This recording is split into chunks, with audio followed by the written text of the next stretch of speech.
That's the beauty of God. Flannery, that's why in conclusion, I think that even in a simple little diner like this, you can see God in everything. He's pervasive. I mean, even in the simplest people here, like, that lonely fellow over there, I even see God in him. Wow, well, this is a little too much for a silly girl like me. Oh, no, let me prove it to you. Here, he looks lonely. Let's invite him over to eat with us. We shall.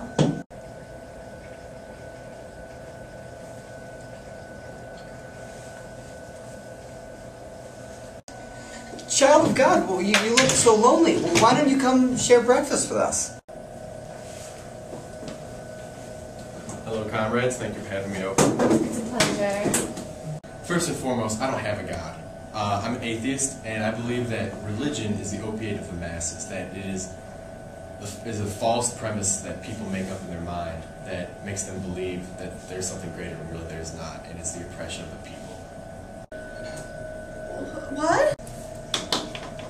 Now, Mr. Marx, I have to respectfully disagree. You want to call this God you don't believe in opium? I don't believe you can call God anything tangible. He's this pervasive power. I don't think you can box him up and call him a drug or an excuse like you're trying to. I think the whole reason you see light in this room, when you look out at something beautiful, you see a horizon. I think God is behind all of that. He's nothing tangible. He's what lights.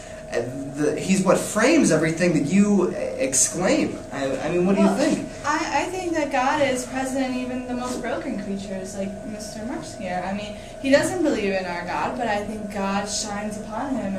Absolutely. God is that light. He's the reason you're able to have these enthusiastic thoughts. You can't have a thought about making God tangible. You have to respect that he, in fact, is the framing for even the three of us meeting here today. Yes, and the world is messy. Things are broken in this world. There's going to be war, there's going to be social injustice, but you have to find God within that. As I wrote in my book, The Communist Manifesto, the religious world is but the reflex of the real world. Now, I have to disagree. I believe that the real world is but a reflex of God's world. You have to respect the pervasiveness. You can't just justify these two spheres separate from each other. They interact. God interacts on earth in every way in this pervasive light-like way. He's the horizon to everything. To even the beautiful emotion you show me when you write your manifesto, when you give us these atheistic speeches, it's God that's inspiring all of that. It's the reason your beliefs even exist, whether you like it or not. He's right about this. God is ever present, even in the horrors that your country and everyone else in this world has dealt with because of the oppression of the people. And it's through that and the messiness and the grotesque and the horribleness that happens that we see the beauty. It's a paradox. You see beauty in the horrors that people experience every day, and it's not the oppression of the people. It's a way for people to find this peace and serenity and something greater than themselves, something that's around them and that is bigger than their individuality. What is your divine justification?